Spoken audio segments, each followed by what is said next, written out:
Hi mga pangga! Good morning! It's Monday. Happy Monday everyone! Ngayon mga pangga, unboxing tayo kasi never pa ako nag-unboxing. So ngayon, first time ko mag-unboxing mga pangga. Ang in-unbox ko ay galing from Sephora. In-order ko online, kaya SF siya. Free delivery lang ito mga pangga kasi umabot kami ni Ate Cora ng 500. Dalawa kami pala ni Ate Cora na nag-order na in-order namin online. So ito pala mga pangga, makikita nyo is sa box. Lip balm siya mga pangga. Lipstick siya, nude sticks na lip balm. Alam mo yung dehydrating lipstick. Maganda siya mga pangga, tapos may free siya mga pangga na freebies galing from Sephora. Pag online mga pangga is marami kang free. Mamimili ka lang sa free area na kung anong pipiliin mo doon, tsaka mga item na libre. So ito mga pangga, ito yung napili ko kasi umabot kami ng more than 500 Hong Kong dollar. Kasi ang price ng each lipsticks na lipstick na dehydrating lipstick mga pangga, 250 Hong Kong dollar. So kayo nang mag-convert kasi ang exchange rate ngayon is 7.10 ata Hong Kong dollar to peso. So parang 250 HKD times 7.10. So kayo na bahala kung ano yung mga pangga kung magkano.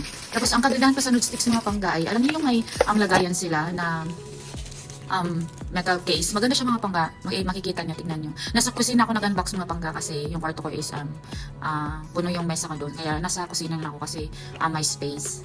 So, tignan nyo mga pangga, may mirror siya, tapos yan, nude sticks siya, dehydrating lipsticks for 24 hours mga pangga. Maganda yan siya ilagay, kahit konti lang ilagay nyo, alam niyo yung nagre-red siya, pero not ganong red, parang normal lang, pero maganda siya kasi minimal lang. Tapos minty din siya, gusto ko yung texture niya, gusto ko yung resulta niya mga pangga. Tapos may mirror pa siya, diba? Sosyalan. Kung nanood kayo sa Fenty lipstick from Rihanna mga pangga, diba sabi ko yun ang expensive na nabili ko. Ang nude sticks mga pangga is much pricey siya kaysa sa Fenty na nabili ko from Rihanna. Tapos yung mga pangga, yung buong nude sticks na nabili namin. So dalawa, tag-isa kami na Ticora. Diba? From Sephora, in-order ko online. Ngayon, unbox naman tayo sa iHeart mga pangga. In-order ko ito last week para to kay Hazel, tsaka kay Madam Petra, at tsaka sa akin. So nag-order kami ng vitamins mga pangga, tsaka collagen. Ang kagandahan kasi sa iHeart mga pangga is made from US siya. Tapos pag naka-order ka ng more than 300, free delivery na. So ako mga pangga is allowed ako magpa-deliver dito sa bahay. Nagpaalam naman ako kina amo kung pwede ako magpa-deliver. Not unlike the other aunties na hindi pwede mga pangga, lalo na pag hindi expat yung mga amo. So ako is allowed. So ngayon mga pangga, nagpapa-deliver ako minsan ng Sephora or iHerb or kahit anong delivery. So ngayon mga pangga, sa nakikita meron tayong omega-3 dyan na premium fish oil. Meron tayong Nail na collagen para yan kay Hazel. Yung omega-3 is para yan kay Madam Petra. Tapos collagen na yung blue. Tapos bumili din ako malalaking tab na collagen mga pangga para yan sa nanay ko.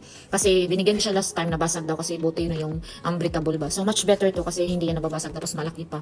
Tapos ang ganda pa ng niya, ng lagayan niya kasi malaki siya, tapos yung price niya is very affordable. O di ba ang bongga mga pangga, pa-deliver na lang. Basta may kahati yun, magpapadeliver ako, pero pag wala din.